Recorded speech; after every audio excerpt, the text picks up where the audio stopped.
buli nsi eba n'amateeka kwetambulira. Naye kyo bolina okubuuza oba okwebuuza ddala ekinene nti lwaki amateeka gaba gakolebwa? Ate n'ekirala nti olina okumanya nti lwaki etteeka likolebwa ddi? Lwaki etteeka liba likolebwa mu kaddaako? Liba lizze kuyamba ki? Oba liba lizze kugira ki? Oba liba lizze kuyamba ani? Njagala kuzzaako emabega nti mwaka gwa 2005 twali wano mu Uganda nga etteeka ly'ebisanja likolebwa okuggyawo ebisanja ebibiri. Naye kuggwe kanzire kuggwe kennyini ewammwe ani president ewammwe mu family yammwe president kye yali afuze ebisanja ebibiri nga gwe babigirawo. Okitegeera etteeka lyali lyakujja komo ku bisanja. Naye tudde wano nti waffe mu family ani yali afuze ebisanja Uganda ki gwe lyali likwata? Gwe yali kwata akaddaako. Ne tujja mu 2018 ne wajja eri emyaka akawairo 12 bba. Munnayuganda yali alina emyaka 75 ng'ayagala kuba pulezidenti ewammwe kankize era wammwe. Ewaffe teri. Ate ewammwe era nayo teri. Njagala kulaga nti oba mu comment section eyo waliyo ewaawe jjajjaawe yali ayagala. Oba okitegeera kati mu luzungu bakiyita arbitrary, baziyita arbitrary laws nti amateeka agakolwa nga galina amaaso. Teeka liba lizze kukwata omu oba kuyamba omu. Kati njagala kunnyonnyola nti ekiri mu Uganda olwaleero woddayo ne weetegereza. General Museveni nga yakajja wano mu myaka gy'ekinaana, ekyamazima General Museveni yali ayagalwa nga n'amaanyi agalina. General Museveni nga wabaako gy'agenda abantu n'okulima tebalima, bamusimbira n'ebitooke. Ebiseera wate wana bakujja eno mbeera ya kusomba abantu ate bagenda mulaba basasula. Luli be bajjanga nga bateekamu. Kati bw'ajja asooka kusanga competition yali ya Ssemwogerere. Ne Ssemwogerere General Museveni yamukuba ati nti yamunafuya okusinziira naye ku maanyi ge yali alina. Oba okitegeera nti yali akyalina obuganzi obwagalwa. Kati awo ne wajja Haji Entege Ssebaggala. Ye yamanya nti agenda musootinga na ssente. Ekyamazima Haji ye ebizibu bye byali bitono ebigendererwa bye mu bulamu. Haji yali yagala motoka, yali yagala bikazi binyirira, yali yagala na ssente nkalo. Yali talina kigendererwa kirala ng'ogyeko ebyo obwa pulezidenti yali tabwagala. Era Haji buli kye yali agendererwa yakifunako. Era buli kye yali agendererwa yakifuna. Oba okitegeera kati wajja Dr. Kizza Besigye. Kati Dr. Kizza Besigye yamala ebbanga ng'atadde General Museveni mugezesebwa okw'amaanyi. Naye kye yazuula kyali kimu. Yateekawo embeera egula abaali bamwetoolodde bonna abamalewo abazze ku sayidi ye. Kati Dr. Kizza Besigye yeesanga mu mbeera ng'alekeddwa mu kazinga. Ye yekka kazinga alekeddwayo yekka buwomu. Bannana bafaayo babalina. Amulyati abalina abatadde mu nsawo. Oba okitegeera nga bonna ba Luzinda bagasini Luzindana Meja General Lubalamira Lulangalanga oyo yasinga okunewunyisa mu bonna. Ye ensonga gye yawa yagamba nti ekimutiza mu NRM azzeeyo kujjanjaba siriimu. Oba okitegeera naye okuva olutaddanga mu kutubulira siriimu atuuse wa mu Uganda batakyaluma bantu.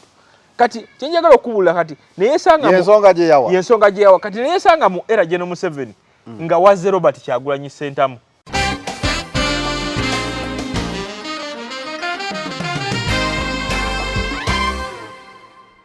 Njagala kubulira olwaleero nti ebyobufuzi ebizannyibwa byakyuka okuva ku ebyali emyaka nga 5 emabega 10 emabega. Nti mu biseera bya General Museveni ebisembyeyo ng'akaddiye. Manyi bagamba nti abaana wali obaddeko ewaka mu kyalo nti abaana omuzadde baba yasooka okuzaala abo abamu we bakolanga ensobi abagobanga n'abakuba n'emboko n'ebikonde. Naye omuzadde waliwo waatuuka ekiseera nga obuiponi yokka gy'alina kumma mwana mmere bano basembayo okuzaala abaggalanda. Oba okitegeera kati gavumenti nayo yeesanze mu mbeera eyo kati ng'ebyamaanyi bino bigisukkulumyeko erina kuteekawo mateeka gakugira galabe nti Kyagulanyi emunafuya n'omuteeka mu mbeera. Kuba njagala kubulira olwayo nti mu diaspora ye wamu kubadde wasinga okuva obuyambi oba zoyinza okuyita ssente oba ne support ey'amaanyi.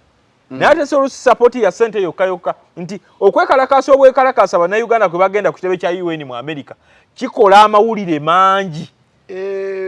Ne media coverage gye bafunye ya CNN ne BBC kikola nagamba nti CNN ne BBC obudde bwe bakuwa okuteeka ku mawulire gaabwe bannabyabufuzi abalala baagala okwesimbawo mu nsi ezo basasulira n'ansasuliro bakyazaako. Oba okitegeera kati kyenjagala okubula nti bagezaako kukola etteeka lino kunafuya bannayuganda baliwa bali bweru wa ggwanga. Ekitegeeza etteeka lino oyogedde ensonga nti Sovereignty Bill eno ofuuka different agent. Chapters ezibadde zeekalakaasa ne zigamba zigenze ku UN zigenzeewa olunakwata akatambi bwoti nti weekalakaasiza ne fulaga ya Uganda omusango omaze gukola. Mu tteeka lyennyini mulimu n'okugamba nti okwogera gavumenti. Naye tebaataddewo okwogera gavumenti ebibi oba ebirungi kubanga sobola okuba nga byenjogerako bye bituufu byennyini nti mu masomero ge Uganda teriiki teri bitabo abaana batuula wansi ng'ekyo kyamazima nti mu malwaliro e Uganda teri ddagala. Kati njagala batwagala batubule nti ekirungi kyekiriwa n'abamawulire kennyini babakomyeko okusaasaanya amawulire kitegeeza censorship bagenda gikuddamu obudinza babuddize gavumenti. Kati kyenjagala okubula kiriwo ekiti nti gavumenti bwe yamanya nti wano abasinga ebalina egezaako okukwata Kyagulanyi emuleke kazinga ke yekka ng'eri emutemya ebiwawaatiro nga neno mu Uganda naye maze omunafuya nti bano be yali nabo mu ntandikwa bampuuga baani bolaba abasinga ebalina mu 5.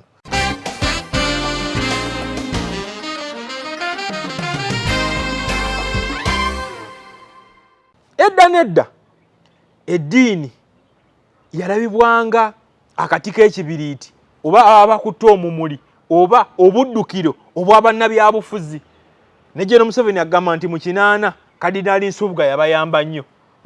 Kati twebuuza nti olwaleero Kazimba Mugalu asobola okuyamba Kyagulanyi oba okumukweka oba okitegeera.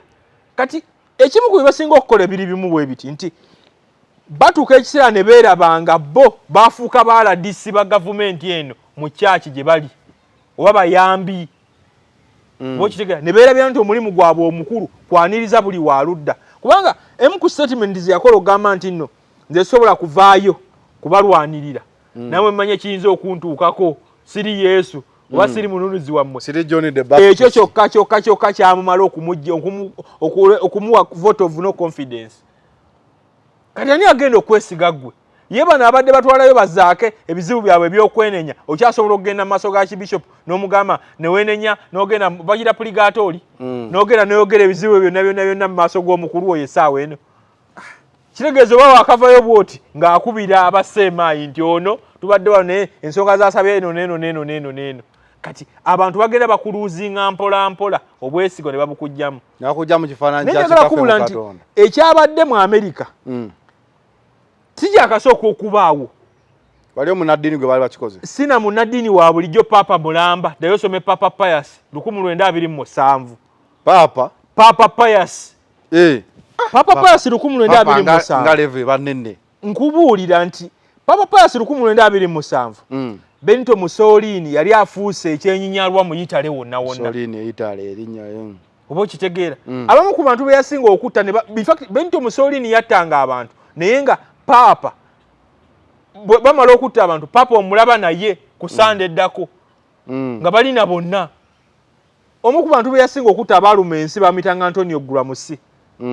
Oba okitegeera.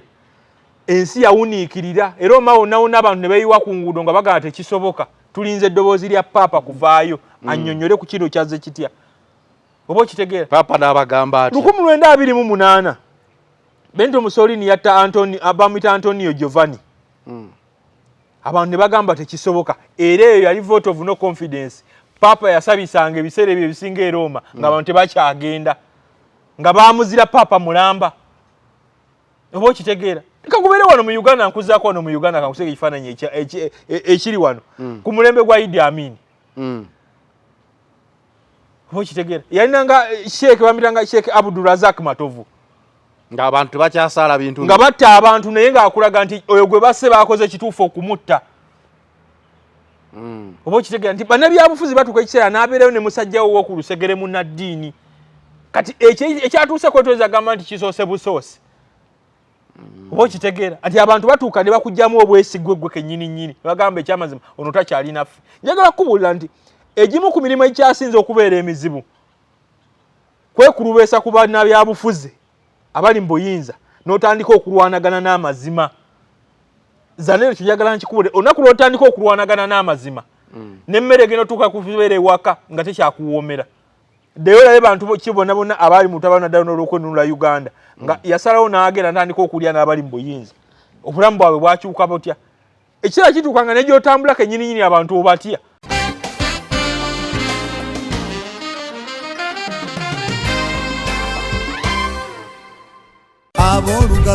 Ekifuba kikulemeddeko kikusiiwa kiraakira tekikutuka obussa bubi naawe alina ssenyiga nga takuggwako kozesa Lugave cough and flu syrup ate gwalumizibwa alusazi nga zikuyisa bubi ofuna ekikeeto oba gaasi mu lubuto gwekozesa Lugave alusa syrup musange mu pharmacy ne drug shops zonna lyakakasibwa National Drug Authority. A deal is a deal, but this one is bigger. Enjoy up to 50% off on AliExpress with your Airtel Money Global Pay card. Spend $100 and get $50 off. Spend $50 and get $20 off. Even at $15, you get $5 off. The more you shop, the more you save. Discounts are valid for a limited time only. Activate, load, transact now. Airtel Money. Instant, secure, borderless. أعوذ بالله من الشيطان الرجيم بسم الله الرحمن الرحيم السلام عليكم ورحمة الله تعالى وبركاته. Nze Haji Yasin Kiza omusomi w'eddwa nkola ku misango bbula ly'abaana gwa yalimu okuzaala abonaabona anoonyeza obufumbo n'obutambulamu emirundi gyonna akaabya obwavu atalina mulimu ebizibu eby'amaka eby'emmaali omukisa yagenda ebulaayo okukola toyina mirembe toyina mirimu nsangibwa lugalambu ku lw'ejjinja osobola okukuba ku nnamba ezo ali ewala osobola oyita ku WhatsApp ku nnamba zange ezo z'olaba ku sikuriini yo. Focus 360 the final channel kwoli nga bulijjo tubeerawo kubanga tubawa updates analysis wamu ne insights awo kusinziira ku biki bye tuba tulabye mu mawulire era nga bulijjo buli lwakusa tubeera ne professor era ne professor leero nno we mufunidde nga ensonga zeezo zennyini zigenda kweteegamuko obwa professor obusembayo kubanga ebintu byatabuse dda. Olunaku olwaleero tugenda kutuna ku nsonga ya sovereignty bill yayisiddwa. President Museveni yali yavaayo awo n'agamba bill eyo tagitegeera ne twagenza okulaba olunaku olwajjo nga bill eyisiddwa wadde bagamba waliwo obuwaayiro obwatereezeddwamu tugenda kuba tutunulawo na spirit ki bill eno mwe yakoleddwa ereze kusolovinga ki. Professor ogenda kuba osobola okutuyamba mu mbeera eyo kuba buli teeka erikolebwa bilibeera lina kyerikyuwalinga oba kyeriwonya oba kyeriziyiza. So sovereignty bill I think ng'Abannayuganda sovereignty kitegeeza bwetwaze and we are very proud Ugandans. Naye abamu mu ango gye balabiramu etteeka lino ate liringa erijjako Abannayuganda obunayuganda kati awo tugenda kuba tutunulawo. Then tulina Katikkiro yavuddeyo Katikkiro nayogera ku nsonga z'abayimbi ne politics n'agamba bannabitone ddala abayimbi balina okusalawo okusigala nga ekyobugagga bwabwe ng'ekyokuyimba tekirina kubanga kikozesebwa mu interest ez'abantu abamu ddala mu politics kuba bidividinga. Yazze n'ayogera ku nsonga eyo. Then tulina nsonga kyawe endala Archbishop abeera Archbishop wa Protestant twamulabye mu America eyo ebintu tebyamutambulidde bulungi waliyo abaavuddeyo ne bamuwakanya oba ne bamukuba olube nga basinziira ku statement ndowooza awo twali nali siriiwo oba statement gye yakola nga agamba Abannayuganda sitalirwedde kubafiiririra ate nga Abannayuganda engeri gye bamulabamu abeera kitaffe mu Katonda era respect oluusi gy'owa munnaddiini oba omuntu yenna ali mu leadership bwetyo ddala ey'eddiini oyinza okuba omusinga ne ssente naye respect omuteeka kuli ku ya Katonda abasobola okugamba nti munnaddiini yafiiriridde abantu era babeerawo abo ekintu kyonna nga bagamba bannaayi ani ayinza okufiiririra abantu nga Yesu Kristo. Enkola ya Yesu Kristo twandisuubidde nti munnaddiini yandibadde asobola okuba nga avaayo okufiiririra abantu naye Kazimba Mugalu yavaayo n'agamba nti taliredde kubafiiririra ndowooza kyekyavuddeko embeera eri. Nga bulijjo tubatuusibwako Haji Yasin Kiza musomi wa dduwa gwalina ebizibu ebyenjawulo osobola omukubirako ku namba y'essimu gy'olaba wansi awo wakusomere ku dduwa ebintu bikutambulire bulungi oba barabara. Ate era nenkugamba nti Lugave Herbal Ulcer Syrup wamu ne Lugave Herbal Cough and Flu Syrup Lugave w'amaanyi. Lugave w'amaanyi. Ebbanga eryo mbadde mulwadde naye ndowooza mwalabye nazze nenkola ku Lugave nengenda nenkyalayo amaanyi gagenda gadda kuba ekifuba kyadde kyansalako ne kinjasa amatu so badde sowa kubanga balansinga bulungi bulijjo kimanyi gojo li professor okimanyi balance yaffe ffenna esinziira wano mu matu era okutuwe kuba kuuma otandika okukyama badde waliwo akaseera kedabeerange emmotoka eno ekutudde center belt nga otambula weewunzisa oti ogenda eno naye nga weewunzikidde okay then the Airtel ekugamba nti ali Airtel ekugamba nti don't grab a global pay card, log on to my Airtel app to activate your smart to activate your card and start enjoying exclusive deals.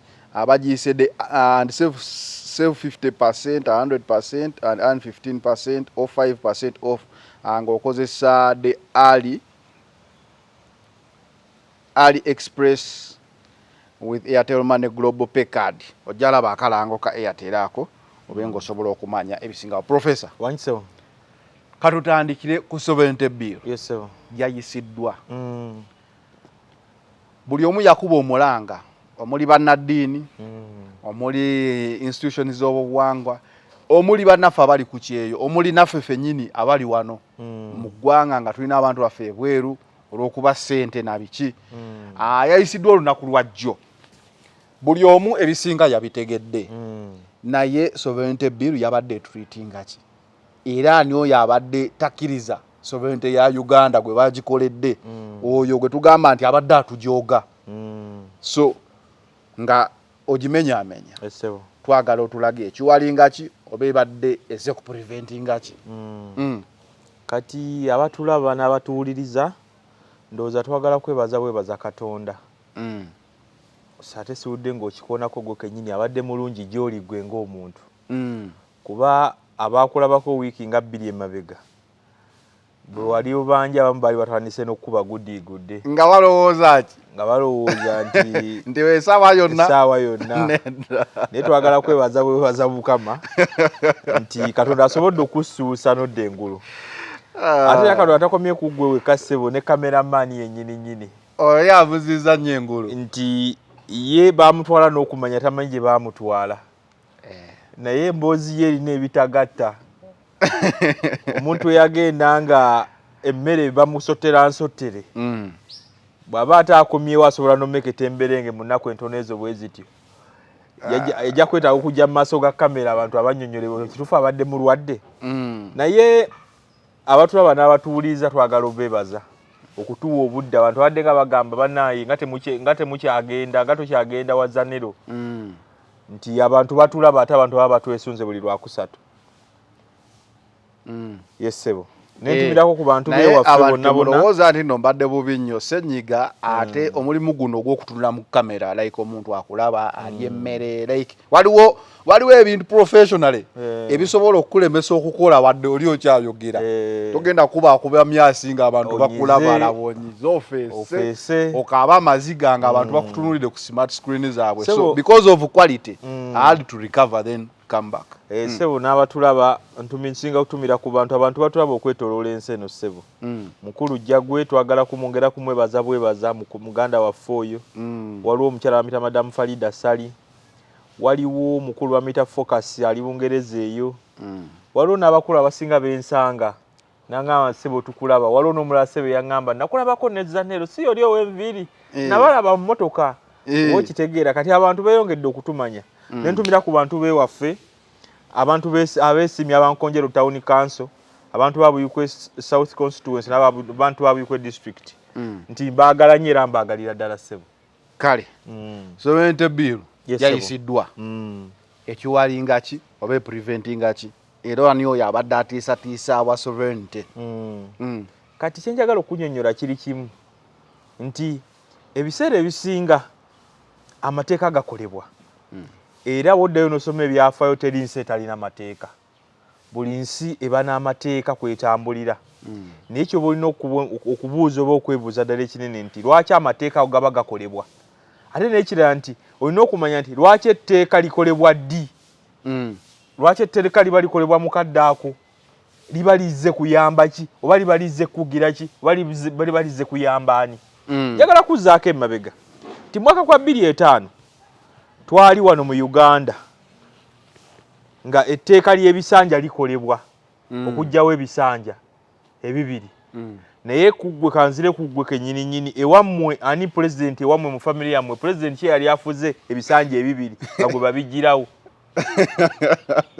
Okitegeera etteeka lyali lyakujja komo ku bisanja. Naye tudde wano nti waffe mu family ani yali afuze ebisanja Uganda ki gwe lyali likwata gwe yali kwata akadde ako. Ne tujja mu 2018 ne wajja eri emyaka akawairo 120 bba. Munnayuganda yali alina emyaka 75 ng'ayagala kuba president ewammwe kankize era wammwe. Ewaffe teri. Ate ewammwe era nayo teri. Njagala kulaga nti oba mu comment section eyo waliyo ewaabwe jjajjaawe yali ayagala. Oba okitegeera kati mu luzungu bakiyita arbitrary baziyita arbitrary laws nti amateeka agakolwa nga galina amaaso. Teeka libalize kwata omu oba kuyamba omu. Kati njagala kunnyonnyola nti ekiri mu Uganda olwaleero woddayo ne weetegereza.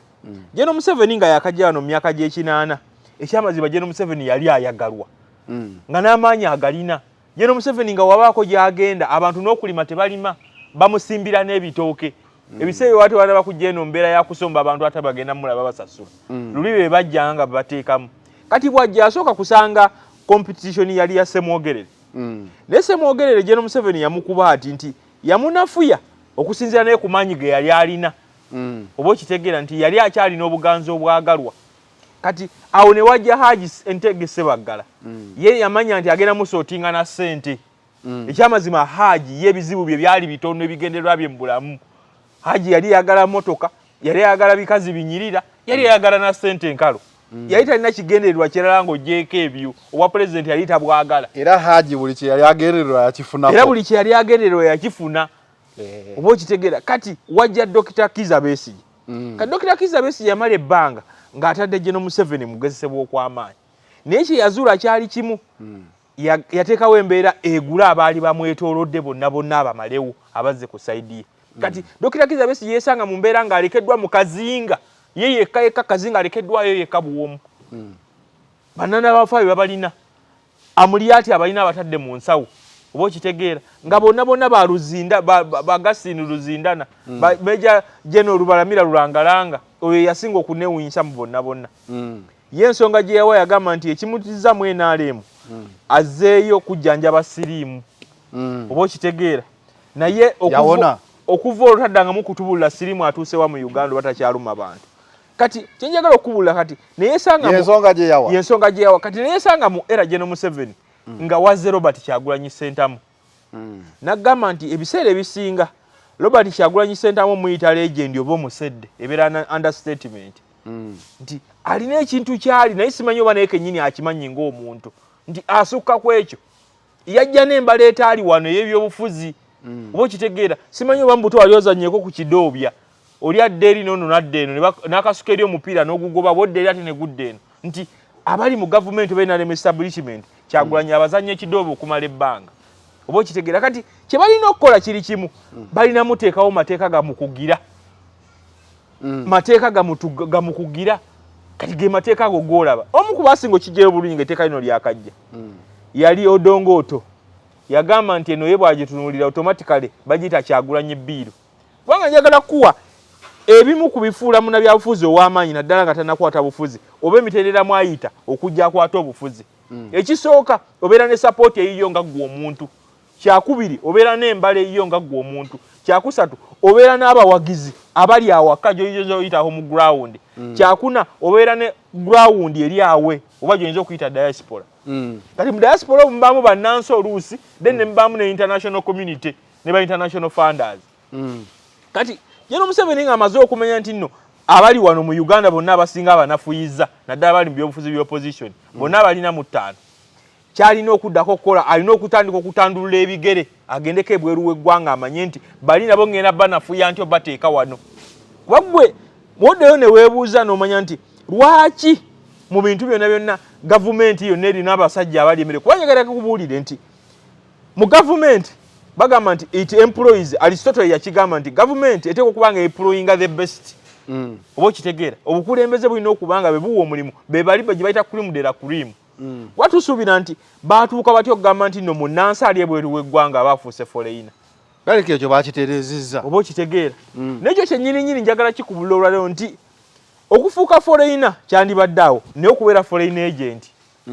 Tugenda kubeera mu Uganda wano tulabe mu mbeera nga omusajja bamusalidde omusango bamuganye n'okudda mu Uganda naye ng'ate munnauganda. Kisoboka mu byobufuzi. Nagamba nti ebyobufuzi ebimu ku bintu ekyasinze okubeera eby'ekisiru. Ebyobufuzi sooka nkwatiremu.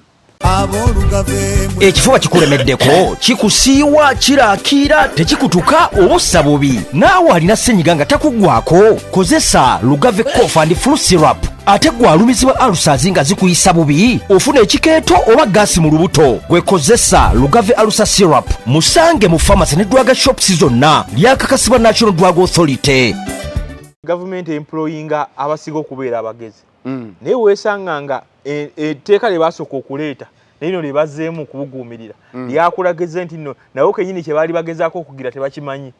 Njagala kubuulira olwaleero nti ebyobufuzi ebizannyibwa byakyuka okuva ku ebyali emyaka ng'etaano emabega 10 emabega. Nti mu biseera bya General Museveni ebisembyeyo ng'akaddiye manyi bagamba nti abaana wali obaddeko ewaka mu kyalo nti abaana omuzadde baba yasooka okuzaala abo abamu we baakolanga ensobi abagobanga n'abakuba n'emboko n'ebikonde. Naye omuzadde waliwo waatuuka ekiseera nga obwiponi yokka gy'alina kumma mwana mmere bano baasembayo okuzaala abaggalanda.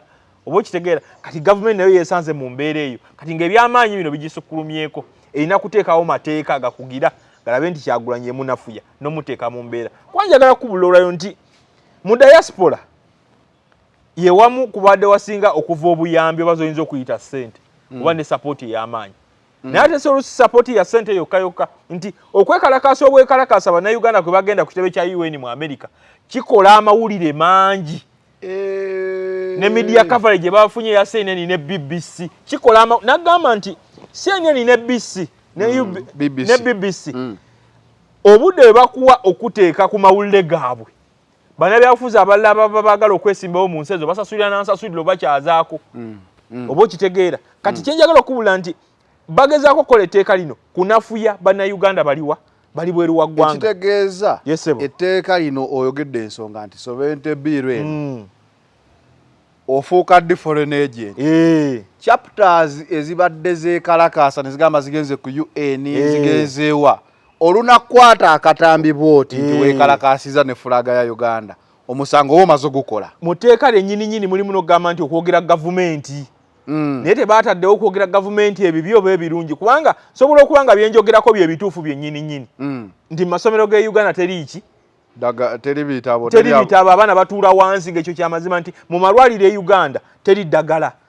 Kati njagala batwagala batubule nti ekirungi kyekiriwa n'abamawulire kennyini babakomyeko okusaasaanya amawulire kitegeeza censorship bagenda gikuddamu obudinza babudize gavumenti. Kati kyenjagala okubula kiriwo ekiti nti gavumenti bwe yamanya nti wano abasinga ebalina egezaako okukwata Kyagulanyi emuleke kazinga ke yekka ng'eri emutemye ebiwawaatiro nga neno mu Uganda naye maze omunafuya nti bano be yali nabo mu ntandikwa bampuga baani bolaba abasinga ebalina mu 5. Bayizawe njogere ne ku mpuga n'enzijukira okimanyi nti mpuga kati mulundi gwakubiri okuva ku tteeka lya Coffee Bill ne lino teyabaddeyo mu palamenti walabye akatambi gye yabadde nga alina ku nfu gye yagenze okuziika nanti mwamu maakalulu. Ati njagala kubula kati twagala kati ekyo kyennyini mpuga yewaddeko obujulizi nti eyagamba nti eyabajjayo baabateeketeeke n'ateekayo abalala abatali bateeketeeke yali yalabira wala kubanga we bakwetaagira mu palamenti oba toliiyo. Katwagala otubule nti omufu yabadde asinga bano waliwo ogamba nti yabadde mwana we oba mukyala we oba munazaala we oba muzzukulu we oba okitegeera. Kati njagala kubula nti amateeka agakolwa mu Uganda olwaleero toyinza gamba nti jjajjaawo ali ekyannamukaako oba ali enkokonjero oba ali ebukunja wansi agenda gafunamu abagafunamu beebo kunywereza gavumenti mu buyinza. Naye njagala kubula ekintu kiri kimu nti ebiseera ebisinga abali mu buyinza bakola amateeka nga baba batali buvaamu oba wali okyegendereza nti omusajja ajja n'abaga etteeka nga ye talina weerabira nga aba asobola ova mu buyinza. Mu 1798 America alina president wayo bamitanga John Adams. John Adams oyo ebiseera ebyo Bufalansa yali erwanagana na America bazita Kwasi Wars. Ajja akola etteeka agamba nti ogenda wozesebwa kasaba nakwata nga owagira Bufalansa obanga okondeminga olutalo luno kuba America yagenda mu lutalo ng'ekyamazima yetulugunya Bufalansa nga teruli mu favor yaabwe teruli mu favor yaabwe kati nga bagamba banakwata nga oyogera ku lutalo luneeno ogenda kusibwa nga towozeseddwa okumala ebbanga litali ggere kati bwe yayisa amateeka gaali mangi ekyamazima bagenda okugenda mu kalu ka 1800 Thomas Jefferson yali avuganya Thomas Jefferson yamuwangula naye waayita emyezi 2 ne yeesanga mu mbeera nga ate yalina okwogera ku byakugiranga abantu okwogera era agamba nti yejjusa ensonga lwaki yakola amateeka ge yali yakola mu biseera ebyo kanjagala kasa nti oluusi amateeka gakolwa ng'olowooza gwe gagenda kuyamba lubeerera naye n'otamanya nti nno wagenda yita ebbanga ttono nga gwe toli mu buyinza ekimu ku binyuso ebiri mu tteeka lino benjagala okubuulira kyekya foreigner twagala gavumenti etubuulire nti foreigner gwako ddi when do I cease to be a foreigner oba foreign agent kubanga kyemmanyi tuli wano olwaleero tulidda nga ombuuza ogenda kubeera wano olabe nga bagamba nti ono ku Supreme Court yasaze omusango kati yafuukire ddala foreigner olw'ebbanga lyomaze nga toli mu ggwanga si olw'ebbanga lyomaze olw'ebintu olw'emisango gye bakuvunaana oba nabo oyambyeko ba foreign agent bo bayita ba foreign agent oba okitegeera nkuzeeyo mu 2018 Miguna yali akoma okuva e Canada ng'akomawo e Nairobi baamukwatira ku kisaawe nnyini ekyennyonyi ne bamuza ku nnyonyi yali Miguna mpozi waawa we Kenya ani owe Tanzania owe Tanzania waliyo Freeman Mbowe kuba woyo Miguna ali aze kwesimba Kenya yali munabyabufuzi w'amaanyi Magufuli yali oweeri Magufuli yali o Tanzania yali bwabufuzi by'amaanyi naye nga balaba Miguna bw'ava eri ebweru najja ne yeetaba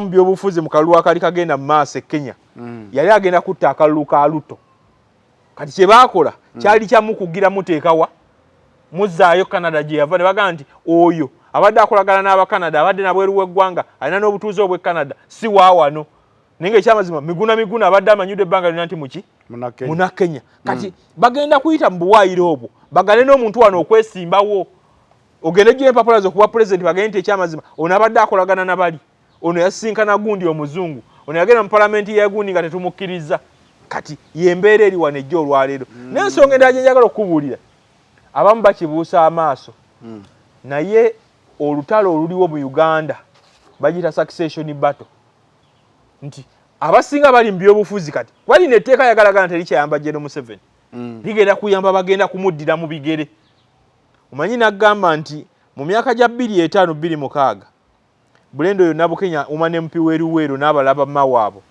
bavangayo ne bajja ne bakuza birthday ya General Museveni ku State Square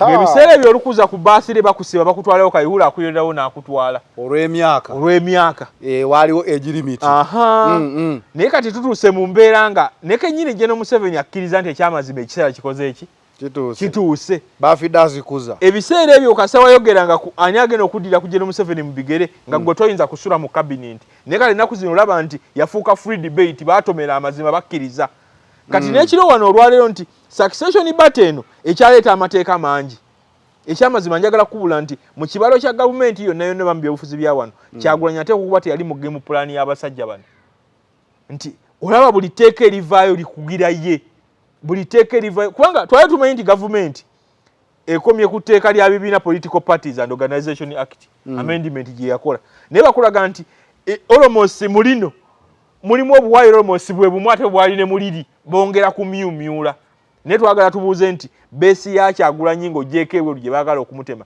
amaanyi ga Kyagulanyi gasingawa ekyo gavumenti erina okuddayo ku ttebbe ekimanye nti ekyamazima nti Kyagulanyi oyinza mugeza ku monster ya mitwe 7 bw'otema guno omulala guvaayo oba okitegeera bw'otema guno omulala guvaayo gavumenti erina okuddayo emanye nti amaanyi ga Kyagulanyi amatuufu gali luddawa ekitegeeza esebo ngezezaako nnyo okutegeera etteeka lino mu ngeri gy'olinnyonnyola esebo bino bye tubaddeawo ne tugamba nti Bobi Wine agenda kwogerako mu UN conference olina okugenda n'osaba gavumenti olukusa n'ogigamba nti bainvite nze minister nsaba ngenda kwogerako mu UN conference kugonda era ne baproving okikolera nga tebakukkiriza obozizza omusango ebibonerezo myaka 2 mu komera ne bapprovinga ku byoyogedde ne bapprovinga ku byogenda okwogera eri bino ntibakuyise mu East Africa mu British Parliament bye bino eteeka lebizo okukiwalira muli mwaka waayira akagamba nti bona ayogera ku government ebitasaanidde kati ebitasaanidde ebyo bye biriwa so nakigambe nsobola okubanga byengenza okwogerako eri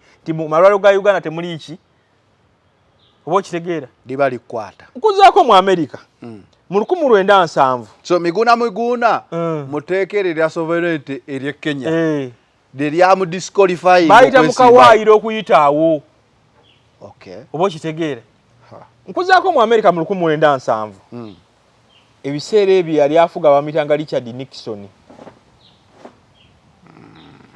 kati Nixon bw'aba afuga yafuna okusomozebwa okw'amaanyi kubanga abaali bamuvuganya baali bangi ebiseera ebyo kati Nixon baali bakayise etteeka lyali lya Privacy Act nti gwe nze sikuvunaanyizibwako kumanya bigenda mu bulamu bwo bw'amaanyi nti oba essimu tebajja kukola ki kutulakinga nti oba ewuwe waka woni tajja kujja alinnya kukwata ebifaananyi Nixon y'omu ku baali ba champion baalyo naye nga etteeka eryo Nixon balikoze ebiseera Nixon yali adiiringa nnyo n'ensi eziva mu Latin America Cuba America n'endala esinga ezo ensi oba ekitega Argentina kati yeesanga mukosoomozebwa nga kaluka genda yagenda ku kitebe kya National Democratic Committee e Washington DC ekizimbe bakiyitanga Watergate Complex ne bateekayo obuuma buwulire bano bye bagenda okuteesaako in fact abasinga bagiyita nnyo Watergate scandal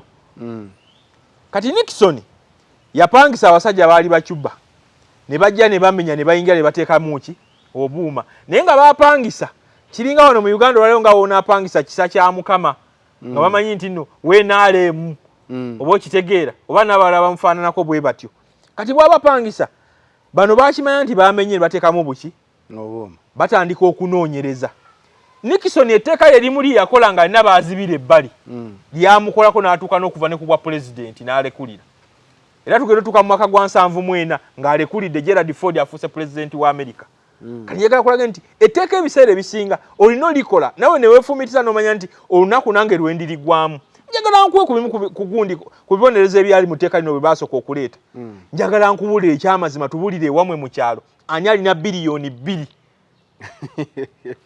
ng'oba obutasiba mu myaka 25 agenda sasula biliyoni 2 ewaffe ani azirina oba okitegeera kitegeeza tokola omusango ogwo ani alina biliyoni ezo 2 ewaffe mu kika newogamba nti nekyamazima bansibeko emyaka 10 emyaka 15 basigale nga basonda era sente teziyinza kuwera obuwumbi obubiri kitegeeza nowobagamba basonda obulamu bwabwe bwonna obuwumbi obubiri busobola obutabeera kitegeeza nti gana amateeka genyini ge bakola era ate bagenda kwesanga mu mbeera nga bo bennyini ate balina omuwendo gwa ssente ezo era ge bagenda okukwata tosuubira musajja alima mboga ze mu kyalo eri kugenda kujja kukwatibwa tteeka lino oba okitegeera anti wagambye etteeka lirina amaaso bwe libanga lirina amaaso nga gwe lyagala okukwata limulina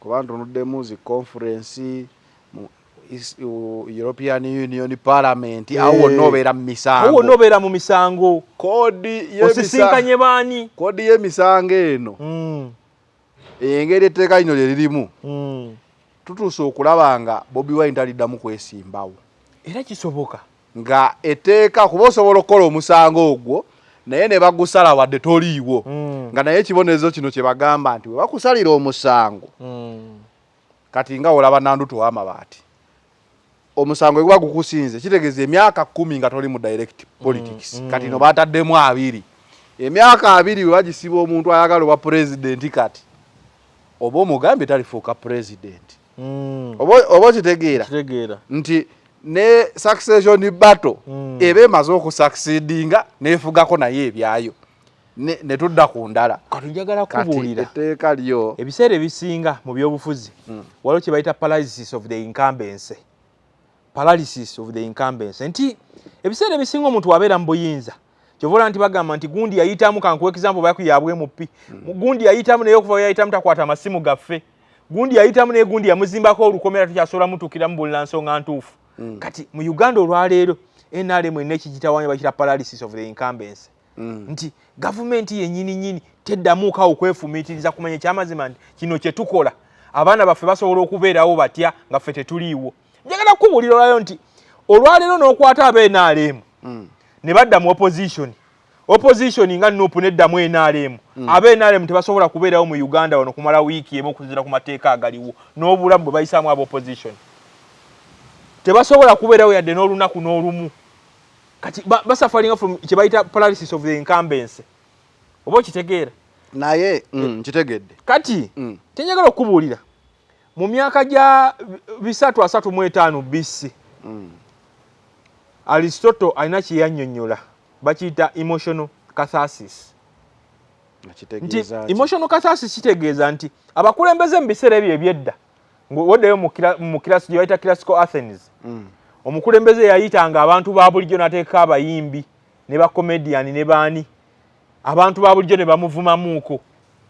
Kati abantu ba bulijjo nga bamuvumamuuko bakiyita pent up oba grief na fear nti abantu bali bagamba naffe tusobola okumuvumamu twenkana naye naye nga after omukolo ogwo bwe guggwa ate era asigala ye muki ye mukulembeze oba okitegeera. Kati ekyenalemu wano yakirina nga yakajja naye buli lwozibikira avenues zonna buli muntu waalina okuyita weesanga nga abantu bagenda okuddayo bagamba katukole naffe kye tumwakola mu kinaana nti buli lwozibikira buli avenue buli kuwo n'oliteekamu 7 buli katuli n'okazibikira nga buli akuvuganya takyalina option ogenda kuba ogenze ku kino bwe bagamba nti woba ogoba kapa olina okulekawo weefulumira ogirekerawo exit route.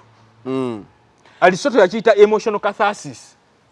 Yesebo kati mu exit route eyo muteeka waliwo amendments ezaakoleddwa era ebyabadde birumenya Abannayuganda ffenna bye twabadde twogerako gavumenti yalaze nti yakoze amendments n'ebikyusa oba n'ebikkakkanya awo tewaliwoko kalungi tewali yadde kalungi lwa nsonga nti the moment eteeka ino kasali gamba nti nno oli agent waba foreigner ofuuka foreigner kitegeeza era wasigadde okyali foreigner.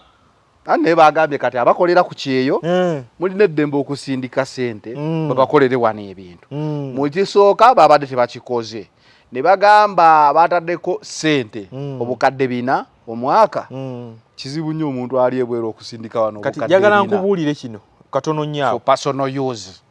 Abantu bangi abali ebweru mu America Bungereza awamu nsi ezo ng'alina bizinensi wano nga Kampala Road teryagirina ng'alina obusobozi obukola emitwalo gya $2 buli mwezi gye bali abantu gye bali ng'omwaka akola akawumbi n'okusoba era nabyo MP omukuba akalondebwa ng'akyogerako ne ngamba liyali osufuuka otya MP nga tolina kwolesebwa bwe kutyo nga bitono by'omanyi balowooza nti buli Munnayuganda ali ebweru akola mu kiyumba oba akola bwawusigalo twateeseza ku level ya Kadaama kati MP wabanga endowooza yeyenkana ya Bwakadaama ekyo kyalina okuvaamu. Bannayuganda bangi ng'ali ebweru balina kampuni z'emmere balina kampuni ezizimba amayumba balina plumbing companies nga buli mwezi asobola okukola omutwalo gwa $1 n'okusoba kati ate abo balekedde ki oba okitegeera. naye nekyakyenjagala okubuulira njagala kubuuza nti Kyagulanyi bw'aba yafuluma Uganda nga tetutegedde nga ne poliisi tegedde n'amagye tegategedde kitegeeza asobola okuyingira Uganda ng'era tebakoze eki kisoboka Kyagulanyi waba abadde afuna ssente nga tebategedde kuba gavumenti yali tesobola kuleka Kyagulanyi n'afuna ssente nga bakoze eki kitegeeza era Kyagulanyi agenda kusigala afuna ssente nga tebategedde. Kubanga njagala kubuulira tuddeyoko mu kinaana General Museveni baafunanga obuyambi okuva ebweru Obote yali agala bafuna obuyambi obwo. The answer is no. Oba okitegeera kati baabufuna batya ate kati okubufuna tebakuganye okukukwata omusango weguviirayo kitegeeza era wagenda kubeerawo olupuhoolo bano bafuna batya obuyambi Sovereignty Bill yayise just tube cautious okubanga ebibonerezo ebirimu ate nga bizibu nnyo wabula that's like katulabe teeka werigenda kati nekirala nga tumaliza ku kino nti kuba eno wali abajaganya bana akasente bakakiriza kajja mu byobufuzi ekimu ku bisinga okweraliikiriza omukulembeze abaaliwo nga alabye waliwo omulala azze nga bye yakolanga ajja ng'abimukubisaamu okusinga emirundi 10. Kati ekimu ekisinga okubeeraliikiriza NRM kiri kimu nti bweddayo neetunula bweti neekuba ttooki mu political enclaves ne saako zonna eraba nga Kyagulanyi gwe muti ogusigadde nga gusobola okubala ebyobufuzi ebitwala gavumenti eno b'okugijjako. Bweddayo nosoma mu plant science waliwo kye bayita allelopathy nti ebimera ebimu bwe kijja ne kimera wano kizaala chemicals ezigaana ebimera ebirala okukola ki? Okukula.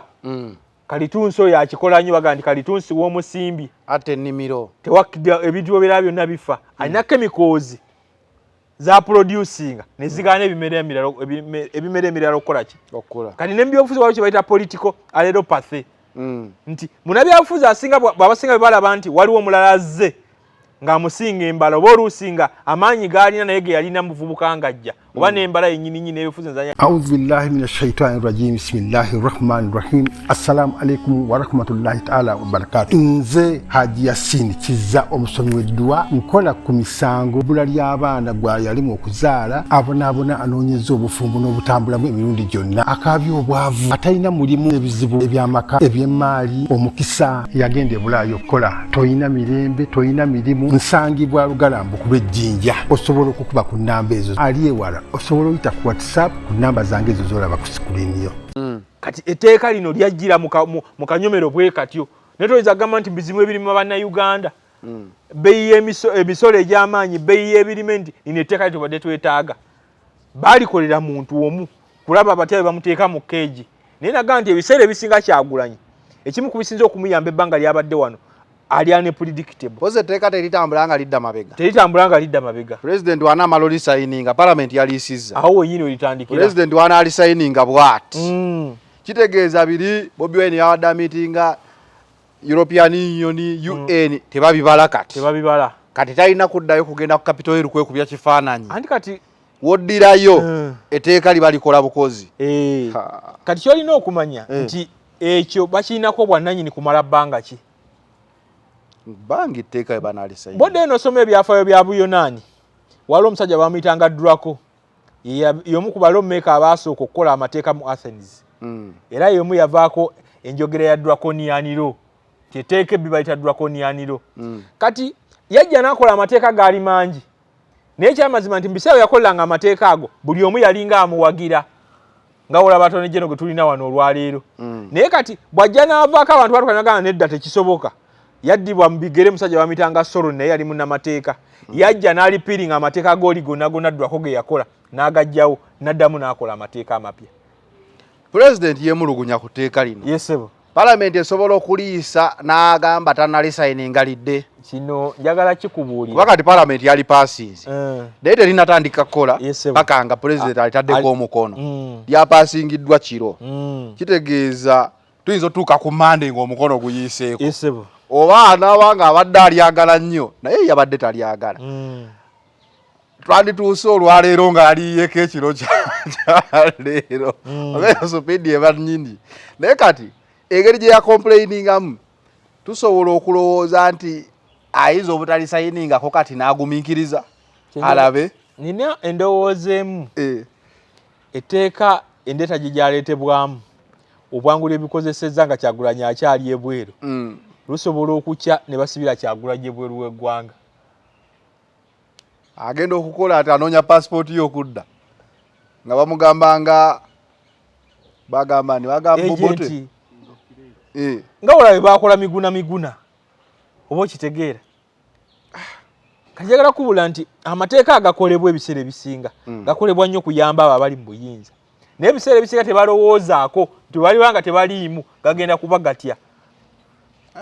Kasita nalabye ye Sheikh yani oyo omusiraamu Imam Kasozi yagambye President yaleeta erirye lino eriba bbi. Kati ne kya kyenjagala okubuulira tulinda signature wanasayininga kyenjagala okubuulira kiri kimu nti ebyobufuzi okubizanya olina okuba nga n'ensonyi ebiseera ebisinga tolina envayo General Museveni gye yavaayo n'aleeta ekiwandiiko kinaga nti yetteeka siryo lye yalagira naye ng'ate lye yalagira talitubuulira naye njagala kubuulira nti Attorney General tayinza kukola kintu wano mu Uganda tosobola kuleeta tteeka nga gavumenti erimanya kyerimanyiiko nga General Museveni talina kyalimanyiiko yagamba kyeyabagamba kyali kirala kitegeeza lyali libookyezza akadde ako ne bagezaako kuleeta kirala kyabwe naye kati tulinda tumanye nti nno ye baleese taali sayininge atuleno tubuulira nti muli biriwa bye yali tayagala ebyateekebwamu katolinde esebo anyway tuvudde mu Sovereignty Bill Parliament yagipaasinze erinda justice signature ya president katudde ku Archbishop esebo Archbishop yavaayo n'agamba mbu ye tali willing kufiirira bannayuganda style ye operation ya eri njawulo yetayagala kuba John the Baptist kyokka ate ffe ababadde wano eddiini tugitunuulira omukulembeze w'eddiini tumuteeka mu kifaananyi kya Jesus eyavaayo n'afiiririra abantu n'atufiiririra kati bwe yabadde mu Amerika eyo waliwo abaamukubye olube we twogedde ku tteeka erya sovereignty ongambye miguuna e Kenya ono ye munaddiini asoose after Jesus okubeera nga bamukuba olube oba okuvaayo n'agamba yetagenda kukola kintu mukama we gwagoberera gwabadde atutundira ebbanga lyonna kuba tukkiriza nti buli munaddiini atambulira mu bigere bya Yesu ye n'agamba Yesu watambula paka kufiirira abantu naye nzi ngenda kutambulako paka wali kupamu sandaawo bampubira amatabi bakole buli kimu wabula wali ku faido wali step mbiveemu bamugobye kyali kibaddewoko mu nsi eno era kyali kibaddewa kati kyenjagala okuwula nga tunatuuka eyo twetaaga tuddeyo twebuuze nti bannaddiini omulimu gwabwe omutuufu kyalinga ki kubanga bw'oba ozannya ebyobufuzi naddala mu kulembeze nga buluddemu ebbanga buli kitongole oba buli institution olina okubeeramu n'ababo bakaada olina okuginfiltratinga kubanga dissenting views zisinga kuveeyo naddala mu bannaddiini dissenting views zisinga kuva mu bayivu makerere dissenting views zisinga kuva mu cultural institutions oba okitegeera kati eno mu bannekolera gyange eno mu bantu ba bulijjo eno kasabawulire bagamba nti Archbishop gundi yayogedde baga kabaka gundi yayogedde oba professor bwati yayogedde oba okitegeera kati ekiri wano olwaleero gavumenti ng'emaze okusubduinga abantu bonna naddala bannaddiini era abasinga bakibuusa amaaso naye waliwo olutalo lw'eddiini olugenda mu maaso wakati w'abakatuliki n'abaprotestanti simanyi bwakyegendereza ebiseera ebisinga Archbishop ono buli lwabadde bishop w'abakatuliki buli lwabadde ng'ayogera Archbishop ng'ono kennyini Kazimba Mugalu ate avaayo ayogera statement ezikawuntalinga ezo simanyi bwakyegendereza ddayo weetegereze samoni zaabwe ezisinga ddala mu nnaku enkulu nti bano bakulaga nti bo bamativu n'ebigenda mu maaso baliwa abakibishop abaprotestanti nga bakulembeddwa si bonna ne Archbishop Kazimba Mugalu naye kati ate bali abakatuliki bo bakulaga nti ati bo basobola okwogera ku excesses ezigenda mu maaso gavumenti zeekolerera abantu ba bulijjo naye njagala kubula nti edda nedda eddiini yalabibwanga akati k'ekibiriiti oba abakutte omumuli oba obuddukiro obw'abannabyabufuzi ne General Museveni agamba nti mu kinaana Kadinali Nsubuga yabayamba nnyo kati twebuuza nti olwaleero Kazimba Mugalu asobola okuyamba Kyagulanyi oba okumukweka oba okitegeera kati ekimu ku bye basinga okukola ebiri bimu bwe biti nti batuuka ekiseera ne beerabanga bo bafuuka baaladisi ba gavumenti eno mu kyaki gye bali oba bayambi oba okitegeera ne beerabira nti omulimu gwabwe omukulu kwaniriza buli waaludda kubanga emu ku statement ze yakola ogamba nti nno nze sobola kuvaayo kubalwanirira namwe mmanye kiyinza okuntuukako siri Yesu oba siri mununuzi wammwe ekyo kyokka kyamumala okumuwa vote of no confidence kati ani agenda okwesiga ggwe ye bano abadde batwalayo bazaake ebizibu byabwe ebyokwenenya okyasobola okugenda mu maaso ga Archbishop n'omugamba neweenenya n'ogenda bagira purigatori n'ogenda n'oyogera ebizibu byonna mu maaso g'omukulu oyo essaawa eno kitegeeza oba wakavayo bwoti ng'akubira abaseemaayi nti ono tubadde wano naye ensonga zasabye eno neeno kati abantu bagenda bakuluzinga mpola mpola obwesigo ne babukujjamu nakujja mu kifaananyi kya Katonda ekyabadde mu America sijakasooka okubaawo waliyo munnaddiini gwe baali bakikoze sina munnaddiini wa bulijjo Papa Mulamba ddayo some Papa Pius 1927 Papa Pius Papa Pius 1927 ngaleve banene nkubuulira nti Papa Pius 1927 Benito Mussolini yali afuuse ekyenyinyalwa mu Italy wonna wonna Mussolini Italy erinnya oba okitegeera abamu ku bantu be yasinga okutta in fact Benito Mussolini yattanga abantu naye nga Papa bamala okutta abantu Papa omulaba naye ku Sande eddako nga balina bonna omu ku bantu be yasinga okutta abaaluma ensi bamitanga Antonio Gulamusi oba okitegeera ensi yawuniikirira era omawona wonna abantu ne beeyiwa ku nguudo nga bagala tekisoboka tulinze eddoboozi lya Papa kuvaayo annyonnyole ku kino kyazze kitya oba okitegeera Papa n'abagamba ati 1928 Benito Mussolini yatta abamita Antonio Giovanni abantu ne bagamba tekisoboka era eyo yali vote of no confidence Papa yasabisanga ebiseera ebyo ebisinga e Roma nga abantu tebakyagenda nga baamuzira Papa Mulamba oba okitegeera kakubere wano mu Uganda nkuzaako wano mu Uganda kankusega ekifaananyi ekiri wano ku mulembe gwa Idi Amin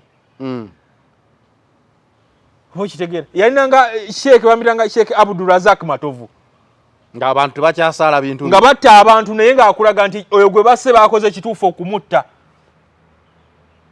oba okitegeera nti bannabyabufuzi batuuka ekiseera n'abeerayo ne musajjawo w'oku lusegere munnaddiini kati ekyatuuse kwetweza gamba nti kisoose busoose oba okitegeera ati abantu batuuka ne bakugjamu obwesigwe gwe kennyini bagamba ekyamazima ono takyali naffe njagala kubuulira nti egimu ku mirimu ekyasinze okubeera emizibu kwekulubeesa ku bannabyabufuzi abali mu buyinza n'otandika okulwanagana n'amazima zanero kijagala nkikubule olunaku lw'otandika okulwanagana n'amazima n'emmere geno tuuka kubeera ewaka nga tekyakuwoomera ddeyo olabe bantu kibona bonna abali mu lutabano naddala n'olw'okwenunula Uganda nga yasalawo n'agenda ntandika okulya n'abali mu buyinza obulamu bwabwe bwakyuka butya ekiseera kituuka nga ne gy'otambula kennyininyini abantu obatya nkuwa example y'akaziwe Bashiri Mbaziira musajja yalima kati yakola biki namulaba eyo ngadda ebukunje eyo ku weekend yalimayo ebyo nenga alina bakanyama basukka 17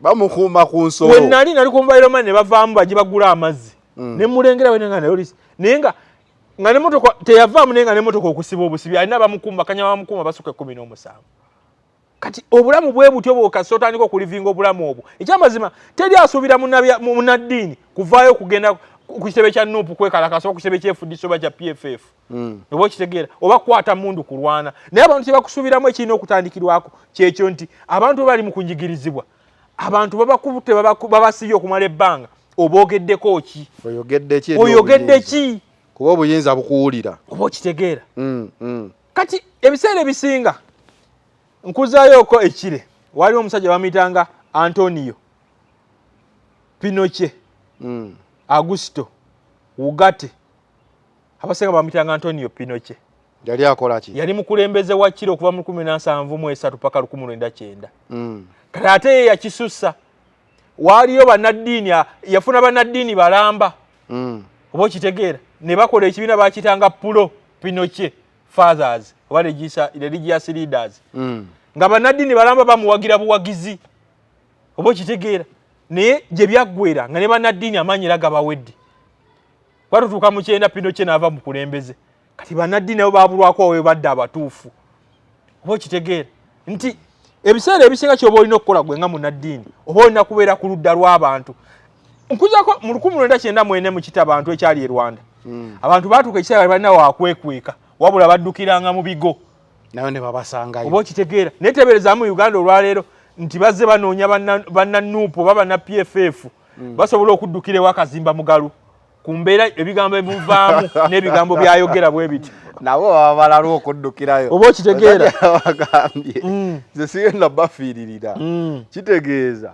muddukireko ewalala eddiini teriyeemu naye ekikola kiri ekyokumugoba bwabadde busiiwufu bwa mpisa bwabadde kulaga butali bumativu bwabadde vote of no confidence nti fe ekifaananyi kye tukulabamu kya Yesu Kristo kutufiiririra naye kekikulemye lwakuba simanyi ba mu ddiini bakkiriza okulekulira si asoose kati mu 1997 walingawo Archbishop bamuyitanga Emmanuel Miringo yali we Zimbabwe yali musajja nnyo wa Robert Mugabe nnyo kati ebiseera ebyo Morgan Shangirai yali yakwatako n'asibwa n'akubwa n'ayasibwa akawanga Harare bamusiba kati nga abantu bagamba ekyamazima omusajja gwe bakuba ne baasa akawanga ani amwogerako oba kitegeera Archbishop Emmanuel Miringo akwata agenda e Bungereza jukira naye waliyo community y'aba Zimbabwe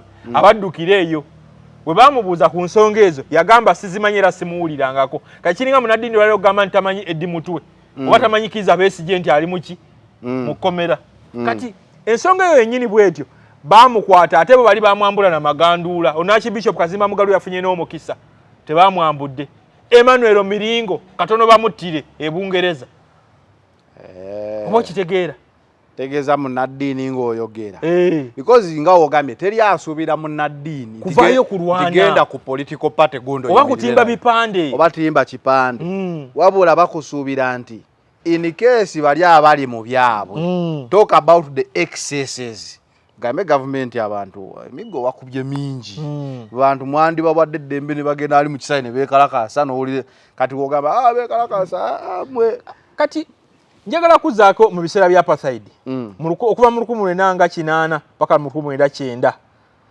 nga apartheid enyinyitidde nnyo South Africa ewajjawo ne church nga ewagira apartheid preaching apartheid buli lunaku bagiyitanga Dutch Reformed Church yakulembebwanga munnaddiini bamuyitanga Dr. DF Malani nga bo balaba nti okusibwa kwa Nelson Mandela okubeera mu kkomera bombu kye kituufu ngera bakeera ne bakube engoma n'ennanga nga kyebabuulira nga olaba wano bannaddiini wano waliwo munnaddiini yeegulira ennyamu nga buli tebannaba okuwabiweebwayo atandikira ku Kyagulanyi kati ne bannaddiini bwe bato babaayo naye kyenjagala okubula kiri kimu nti gwe munnaddiini akola ekyo twagala otubule nti endigazo zino eza bulijjo kifunamu ki naye kyenjagala okubula nti bannaddiini bano batabedde benkanya nti bano abawaawayo ekimu eky'ekkumi era njagala kubula nti ekimu eky'ekkumi mu makanisa oba mu masinzizo kigenda kukendeera ekyo nkikuwadde kuva ku gundi ku Papa Pius yatuuka ekiseera nga Roma baba asabisa mubamu bantu batono mu basirika oba okitegeera kati ne bano bannaddiini baffe wano balina okukimenya nti ekimu eky'ekkumi kigenda kukendeera kuba gwe tosobola kubanga contentious issue eriwo akadde ako y'abannansi bakwata ne batwalibwa mu General Court Martial gwe n'otagyogera kuba ne bagamba okugyogerako n'ogyogerako ng'obalaata oba ng'owagira abo babasibye kati olina okuvaayo ofaanana abantu olina okuvaayo otambule n'abantu kubanga njagala kukubula nti ekimu ku Kyagulanyi gyagenda okuteeka obuzibu mu banna b'eddiini oba abantu bonna abasinga abali waneeno n'abakozi ba bizinensi nti mu biseera bino byennyini abantu ng'essuubi lyali libaweddemu Kyagulanyi abantu baamulabanga akati k'ekibiriiti muye mu Kyagulanyi abantu muye mu ng'omuntu balabamu ebisenge by'abantu oba abantu abalala nga bana bamulabamu essuubi lyabwe bamulabamu okusoomoozebwa kwabwe nti ye yakutte omumuli gwabwe ye kennyini abantu bamulabamu Uganda yaabwe gye baagala empya babamulabamu ekkubo lyabwe libatwala kwesiima kati bw'ojja n'otandika okutambula mu kkubo bwe lityo abantu oba ogenda kutandika kulwanagana nabo ekyo nkikubuulira nti mu 1990 okuva 63 paka mu myaka gy'ekyendamu buli muntu munnaddiini yayogeranga obubi ku Nelson Mandela abantu baamuyisa mu mbeera nga bwe bayisiza Kazimba Mugalu abantu batuuka ekiseera ne balaba ne bagala ekyamazima nti nedda tuli ku nsonga zino naye ono alina ani ki kye tulina okukola ekituufu kati ow'eddiini akola ati asirike okusirika Nelson Mandela oyo lwose n'okyogerako yakyogerako n'agamba nti Nelson Mandela ne Martin Luther King baakyogerako nti bw'osirika mu mbeera ey'okunyigiriza oba owagidde oli atunyigiriza munnaddiini talina kusirika ate w'oyogera bali ne bagamba otutte sayidi y'abali kati no waliwo ebintu ebimu ebikolebwa kati kankuwa example y'Eddi Mutwe Minister David Muhoozi yavayo n'agala ekyamazima ekikoleddwa kibi naye ng'ate ye munnaddiini akulaga ye tasobola kukyogera kate ye akulaga kirungi kati oba bali abatula mu cabinet akulaze nti ekyamazima ekikoleddwa kibi omusajja aleeteddwa akubiddwa yasaliddwa ebigere atambulira ku miggo kati ate gw'ovaayo tate n'oyogera n'ogamba nti ate kirungi kati kye balina okukola kiri kimu balina kutambula mu buufu olaba okumanya embeera embi tolina kubanga wasoma nnyo bya bufuzi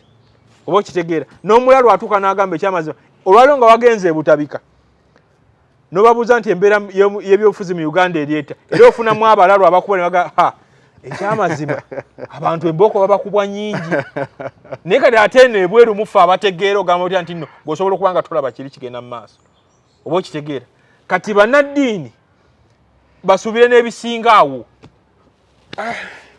tebajja kwogera bannaddiini but yesebo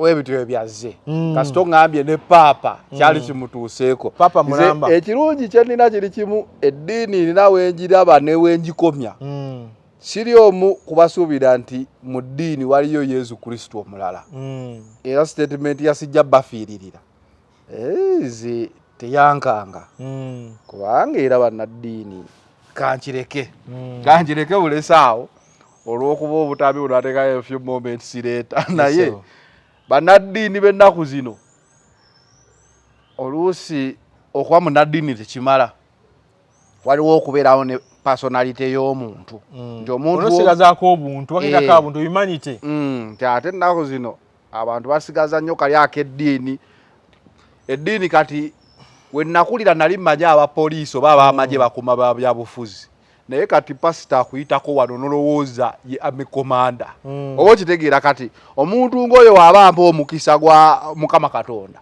ngamba naye gwe otasobodde gwesigira then oba tosobola gungabira kuba atizogamba malayika zinkuuma ate kyekikuuma oba kitegeera so akowe katyo anyway embeera yabaddewo naye A deal is a deal, but this one is bigger. Enjoy up to 50% off on AliExpress with your Airtel Money Global Pay card. Spend $100 and get $50 off. Spend $50 and get $20 off. Even at $15, you get $5 off. The more you shop, the more you save. Discounts are valid for a limited time only. Activate, load, transact now. Airtel Money. Instant, secure, borderless. Bo abekulu beeseza ku bakulembeze abayisa abantu obubi. Bonna baddeyo banoonyeze ku musajja bamitanga Verbet Angel. Yali musajja wa Mobutu, yali musajja wa Mugabe w'oku Lusegere nga munnaddiini. Olunaku lwe balangirira nti gavumenti ya Mugabe bagivuunise. Verbet Angel y'omu baasooka okulinnya ennyonyi okuddukira e South Africa. Ng'ate munnaddiini. Kati ye yali mu gavumenti. Anti ebiseera ebisinga otuuka n'otambula ne bali. Abantu ba bulijjo bati bakimanyi balowooza oli nabo. Nakuwadde example ya Emmanuel Malango. Mobutu Sese Seko Kasa yava mu bukulembeze. Embeera ye naye yatataagana n'addukirako e Belgium eyo yakoma obukomi. Yali Archbishop na Mulamba. Oba okitegeera. Kati embeera bwetu ne wano mu Uganda yennyini Amini ng'agenze. Waliwo amasheeka abadduka. Abdulrazak Matovu badduka. Ne bagenda era abasinga basheeka abo bonna abasinga baali ku Amini. Bw'ogenda e Kenya abasinga kati bakaddiye bakubanga to. Baali basajja b'amaanyi baddukira Mombasa abamu Nairobi. Amini Kasa yava mu bukulembeze abasinga ne badduka abamu ne bagenda e Sudan. Kati Amini ate n'ayitamu ne yeeyongerayo oba okitegeera. Bw'ayita eyo nga Nimeri yafuga yeeyongerayo n'agenda e Saudi abamu teyagenda nabo n'abaliko eyo. Era abasinga gye bali e Sudan eyo. Bannaddiini abaali ab'amaanyi wano basiba amaseeka ku mirembe gy'Amini. Okay, nga tumaliriza. Katuddeko ku bayimbi. Ensonga y'abayimbi mu politics ebadde etambula ebbanga ddene. Era ebaddewo. Katikkiro yavuddeyo n'agyogerako mu speech gye yakoze. N'agamba omuyimbi tolina kutunda mwoyo gwo oba kitone kyo mu bintu bya bufuzi. Okwogera kwa Katikkiro okwo kulabika kwansalinze ekibuuzo ekibaddewo ebbanga ddene. Omuyimbi ne politics oyinza byawula otya? Kati ekimu ku bintu Kyagulanyi bya settinga wano ngazze yamanya nti biriwa byengenda okuteekawo biriire gwenvuganya obudde. Gavumenti ate yalwawo kikkiriza. Kubanga njagala kubuulira olwayo nti abayimbi ennaku zino buli gwolaba alina emmundu emukuuma mpya eringa ensiga ebizigo. Abayimbi ennaku zino buli gwolaba alina liidika simanyi oba wakyegendereza aba b'amaanyi abasinga oba okitegera abayimbi ennaku zino buli gwolaba ogenda owulira nti manjayo obukadde 4 manjayo 600 bampaako 3-5 oba okitegeera kati mu byobufuzi tolina kubala bakuwagira bokka wabula olina okubala n'abawagira oli gw'ovuganya oba balowooza nti bamuwagira aboononereko resources zeyandikutte n'atwala naawe abantu ba bulijjo ng'abagulirira njagala kukakasa olwaleero nti obukadde 5 oba 600 bwe bawa gravity busobola kuteekawo impact y'amaanyi bw'obutwala ebusoga eyo oba okitegeera kati emu ku game plan za Kyagulanyi ze yakola nti mu kujja yasooka n'ajja n'abantu abagenda okusooka okutambuza ekintu kye omwali Babajjo Abitekisi Full Figure n'abalala kati buli fezi we yatuukanga yajjanga amoofinga oba okitegeera nga akyusa n'afuna olutambi olulala kati ne mwabo mwe mwajjira abayimbi kati abayimbi emu ku bisi byasinga okukola abamu bakirowooza nti basobola okuwagira NRM okusinga ne bebasanga mu NRM era abasinga ndowooza walabanye ennaku zino waliwo omu yatambula agaba n'emijoozi abamu bakola ne ku ssente ezaabwe ne bateekamu ogenda bawulanga nateekamu obukadde bwange 10 bwe mmanja tebabumpanga wawula kasalini kusaasira oba okitegeera kati kye balina okukola kiri kimu nti omuyimbi asobola osigala nga awagira gavumenti ekyamazima nze ndi omu kubatakkiriza nti no buli muyimbi alina awagira Kyagulanyi tekisoboka walina okuba awagira gavumenti n'abawagira ki naye biki byokola oba neeyisa ki gye weeyisaamu ng'ogambye nti owagira gavumenti nti abasinga bafuuka baduuze abasinga bafuuka bakina gusa eri abantu ba bulijjo kati kibaleetera okukyayibwa okuva eno mu bakama baabo kuba bakama b'abayimbi be bantu ba bulijjo gy'otegeka ekivvulu bo ne bajja n'aleeta 10,000 oba omutwalo gwe n'ofunamu ate n'ekirala kye tulina wano nti abayimbi baffe wano abasinga tebabala abayimbi woba osobola okugenda nga buli wiiki osobola okufuna $15,000 kyekiba kikutwala ofuna ebiri 3 ebyawamu nga togenda kuddamu kuyimba kuva ojjeera zino 15 buli wiiki oba okitegera kye ŋŋamba maathi aliwo nti ekyo saha ye kye yagamba nti nsigala mbojjeera zino 15 omwezi n'enfuna 6 nesigenda kufuna ziri za lumu zigenda kunkyala mu bantu nga sikyasobola kuddamu kuyimba oba okitegera n'ekirala kye balina okumanya kiri kimu nti omuyimbi yekka eyajja nga alina ebirungo bya Robert Kyagulanyi Ssentamu ateekwa okuba ali omu yekka ye Kyagulanyi ekyo gavumenti eddawo oluusi n'ekirowooza negana ekyamazima nti Kyagulanyi muno musobola ovaamu Kyagulanyi omulala tekyasobola kuva Kyagulanyi mulala mu bayimbi wekiriba kigenda kubaawo kijja kuba oluvannyuma lwa myaka mirala 5 ku 4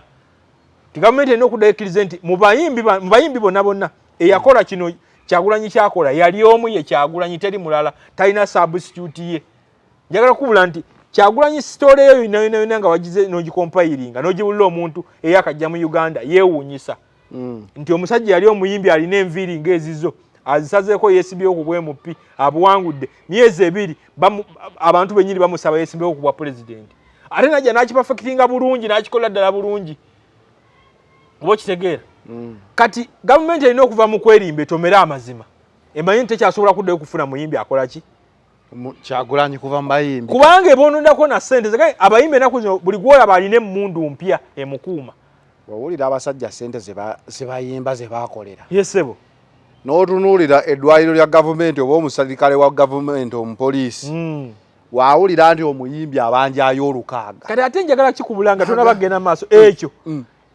creation ya Kyagulanyi ekyo kyennyininyini nagambye nti omulabewo omuterawo ebimubuzaabuza byayonerako ssente ate ne binyiiza abantu ba bulijjo kati Kyagulanyi yateeka gavumenti ena abayimbi omuntu wa bulijjo awulira nti nno bafunye $600,000 bayombera $400,000 byabanjayo semanyi ono abanjayo 9 anyiiga bunyiizi oli asitudde ensawo y'essente oli asitudde ku kikutiya ky'essente kati ssente ezo bayidawe bwogenda n'otola expenditure ya NRM mu kaluka n'akawedde eteeka oba yeyongera ebirundi 10 yeekubisaamu emirundi 10 oyina n'okwesanga nga ssente z'abayimbi bokka bagenda obeera ku stage General Museveni gy'abagenda okuba campaign oluusi zisinga ne ssente z'ebintu bye bagenda okuwa abantu babulijjo abeeyo yennyininyini twawulako wanene olumu nti nno bajeti y'abayimbi bokka kivulu kimu kyali eyo ekkalamojja nga yabukadde 3-5 naye nga ate ssente ze bagenda okuwa mu ssako z'abantu $1,000,000 kati weesanga mu mbeera eyo bwetyo oba olina okuddayo weebake oddeyo oloote olivayizinge oba bannayuganda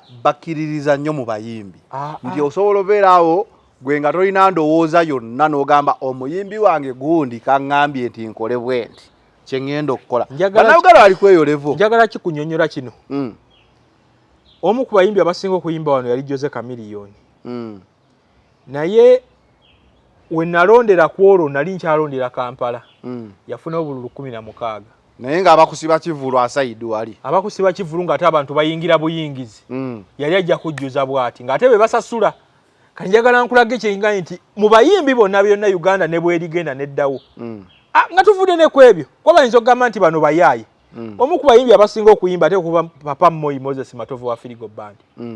Olwalo Moses Matovu ne yeesimba oyinza okwesanga atafuna bululu. Katulina kuddayo twebuuze kirungo ki Kyagulanyi kye yajja nakyo abayimbi abalala kye batalina.